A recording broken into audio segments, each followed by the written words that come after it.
सत अनाज सुना होगा, सत अनाजा, 7 तरह के अनाज हमारा कल्चर था, क्योंकि हमारे पेटे में ही तो है। और सबसे ज्यादा हार्ट पेशेंट, सबसे ज्यादा डायबिटिक जो लोग हैं, जिन्होंने मोमोज नहीं खाए थे, जिन्होंने स्प्रिंग रोल्स नहीं खाए। ये अब मुझे बताओ, जड़ी बूटियों में क्या आता था? काली मिर्च, लौंग, कड़ी पत्ता, इलायची, ये थी जड़ी बूटियां। इन्हीं को कूट वूट के काढ़े बनाते थे। धीरे धीरे हमारी ये जगह बॉटल बंद दवाइयों ने ले ली, और फिर ऐसा हो गया कि हमें लगता है यार इनसे थोड़ी ना ठीक होते हैं, और हम उन बॉटलों को ही अपने, कितना बड़ा बिजनेस है फार्मास्यूटिकल्स का, अरबों खरबों का, और इंडिया उनमें बहुत ज़्यादा पैसा देता होगा, क्योंकि जहाँ जितनी आबादी उतनी ज़्यादा बीमारियाँ। ये तो कॉमन सेंस की बात है ना। इंडिया में सर्दी जुकाम हुआ तो 50 करोड़ लोग तो प्रभावित हो ही जाएंगे भाई। 100 में से एक से दूसरे को जल्दी नहीं फैलेगा। विदेशों में क्या है, टोटल लोग ही 10 लाख हैं, हर एक को भी होगा तब भी वहाँ पे थोड़ी एक एक बॉटल भी पियेंगे तो इतनी बॉटल। हमारे यहाँ हो गया तो एक साथ कितनी बॉटल चाहिए। ये जो इतने हनी टेस्ट और ये कौन कौन से कफ सिरप, ये ऐसे ही थोड़ी चल रहे हैं।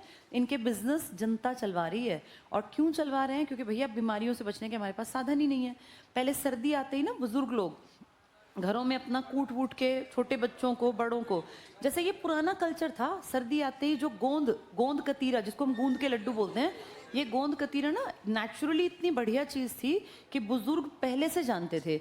ये है क्या? ये वेस्ट प्रोडक्ट है एक पेड़ का। जो गोंद कतीरे ना, गूंद के लड्डू जिसको बोलते हैं, गूंद, ये पेड़ का वेस्ट प्रोडक्ट है। सोचो, पेड़ का वेस्ट है लेकिन बहुत ज़्यादा कैल्शियम रिच है, तो इसको पेड़ों पे से निकाल के पहले, और सर्दियों में इसको फिर थोड़ा सुखा के घी में तल के और उसको कंज्यूम करते थे। इससे पूरी बॉडी की हड्डियों को मजबूती मिलती है।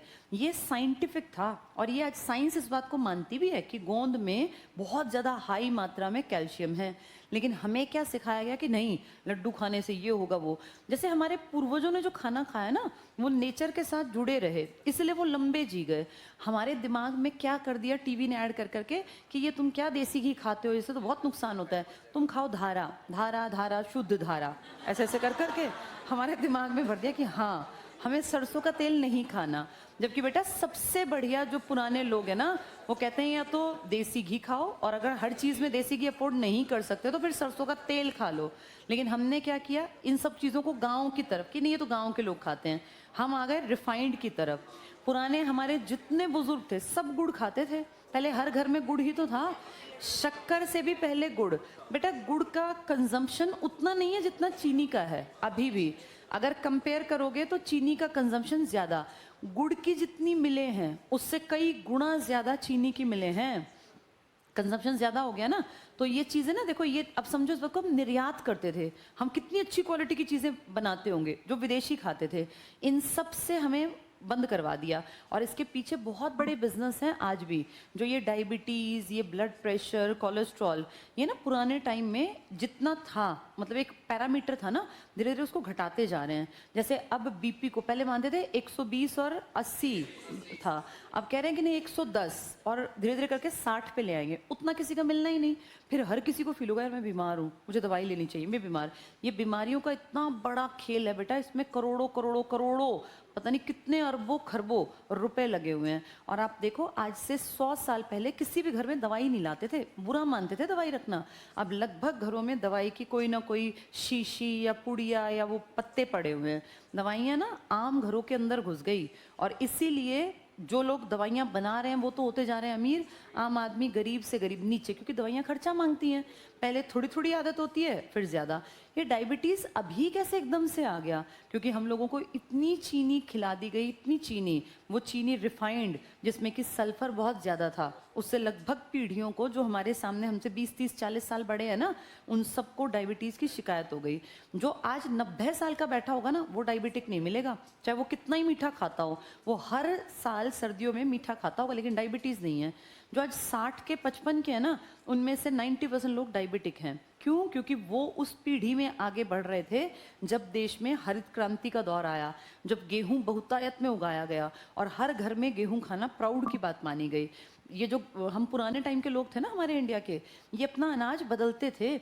ये सत अनाज सुना होगा, सत अनाजा, 7 तरह के अनाज हमारा कल्चर था। क्योंकि हमारे यहाँ ऐसा नहीं था कि भर भर के टंकियाँ रखी हुई हैं, जिस मौसम में जो हुआ हमने वो खाया, ये हमारा कल्चर था। फिर ये हरित क्रांति आई, इसने इतना हाई यील्डिंग वेराइटीज़ का इस्तेमाल किया, इतना गेहूँ बढ़ा दिया कि हर किसी के घर में गेहूँ पहुँच गया। गेहूं डायबिटीज का एक प्रमुख कारण है जो अब पता चल रहा है। लेकिन अब पता चल रहा है ना, जो बीच की पीढ़ी लगातार गेहूं, तीनों टाइम गेहूं गेहूं गेहूं खा गई, वो आज 60 साल के 65 साल के हैं।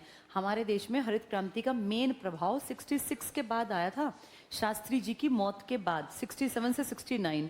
उस टाइम में जो लोग 10 साल के थे, आज इमेजिन करो उन लोगों की उम्र लगभग 70 साल के लपेटे में ही तो है। और सबसे ज़्यादा हार्ट पेशेंट, सबसे ज़्यादा डायबिटिक जो लोग हैं वो अमूमन देखो 50 से 70 के बीच हैं। जो इनसे बड़े हैं ना, वो ना तो डायबिटिक हैं और ना उनको कोलेस्ट्रॉल, वो तो फिट बैठे हैं, वो भी मरेंगे जाएंगे लेकिन वो उम्र पूरी करके जाएंगे। ये जो लोग हैं ना, ये सबसे ज्यादा डायबिटिक हैं। और तुम जिस पीढ़ी में हो ना बेटा, तुम और ज्यादा खराब टाइम देख रहे हो, क्योंकि ये वो लोग हैं जिन्होंने मोमोज नहीं खाए थे, जिन्होंने स्प्रिंग रोल्स नहीं खाए, ये तब भी बीमार हो गए।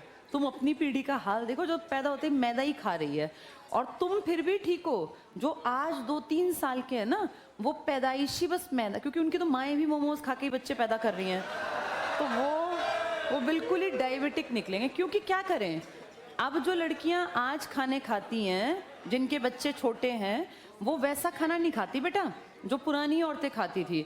और बच्चा जब माँ के गर्भ में है, तब उसके शरीर को अगर अच्छी क्वालिटी का प्रोटीन नहीं मिला, तो ये मानो वो बेसिकली कमज़ोर ही रहेंगे। फिर इनको क्या होगा, बचपन से दवाइयाँ बन जाएंगी, और दवाइयों का बिजनेस ही ये है, वो तो चाहते ही हैं। देखा नहीं कितने बच्चे बाय बर्थ ही डायबिटिक पैदा हो रहे हैं आजकल, बाय बर्थ। छोटे छोटे 4-4, 6-6 महीने के बच्चों को ना सब डॉक्टर्स आयरन की सिरप देते हैं। 4-6 महीने के बाद कहते हैं नहीं, इसका आयरन स्टार्ट करो। विटामिन डी डॉक्टर्स का कहना है कि मिल ही नहीं रहा हम लोगों को। सबको विटामिन डी जो है ना, उसके सैशे पीने पड़ेंगे आने वाली पीढ़ी में। कोई भी चेकअप करा लो, सबका विटामिन डी कम निकलेगा। ये हमारा खान पान ना बिल्कुल पूरी तरह बर्बाद हो गया। एक टाइम पर जब हम पुराने लोग जो खाते थे ना, उससे ना कभी कैल्शियम कम होता था, ना ही विटामिन डी। एक नया फंडा और आजकल आ गया ना, वेगन डाइट, कि जिसमें दूध प्रोडक्ट सब छोड़ दो। अभी जो लोग ये कर रहे हैं, इनका असर तो 20-30 साल बाद आता है ना बेटा, तब थोड़ी ना दिखता है। जैसे 30 साल बाद पता चलेगा कि जिन लोगों ने बिल्कुल दूध और उसके प्रोडक्ट छोड़ दिए, उनकी हड्डियों का क्या हुआ। अभी तो तुम जवान दिखता है, हाँ भाई वेगन डाइट से देखो कितना बढ़िया, लेकिन इफेक्ट हमेशा बाद में। हरित क्रांति के प्रभाव तो अब आए ना, जब पंजाब में पेट के कैंसर के सबसे ज्यादा मरीज निकले। फिर देखा इतने मरीज कहाँ से आए, पेट का कैंसर ज्यादा क्यों, तो कहा इन्होंने सबसे ज्यादा पेस्टिसाइड्स का इस्तेमाल किया, जो इनके पेट तक गया, और हर घर में लगभग में कैंसर घुस गया। तो ये चीज़ें तो 20-30-40-50 साल बाद सामने आते हैं इफेक्ट। अब कितने हम सब लोगों ने कोरोना के इंजेक्शन लगवाए थे, उस टाइम कंपलसरी था, जिसने नहीं लगवाया ठीक रहा बेटा। लेकिन प्रॉब्लम थी कि कहीं भी जाओ तो कोरोना का वो इंजेक्शन का दिखाना पड़ता था, तभी एंट्री मिलती थी। ऐसा भी तो कर दिया। उस कोरोना के साइड इफेक्ट अब आने लग गए ना। बहुत लोग कह रहे हैं उनके खांसी जुकाम ठीक ही नहीं होते, बहुत सारे लोगों को कफ की दिक्कत खत्म ही नहीं होती, बहुत सारे लोगों को हार्ट प्रॉब्लम स्टार्ट हो गई। कुछ सालों बाद इफेक्ट आते हैं, इफेक्ट एकदम नहीं आते। तो हमारा निर्यात कितनी अच्छी क्वालिटी का था, कहाँ धड़ाम से गिरा। आज हम हर चीज़ बाहर से मंगवाते हैं, एक टाइम पर हम चीज़ों को बाहर भेजा करते थे, तो बहुत रिच थे हम लोग।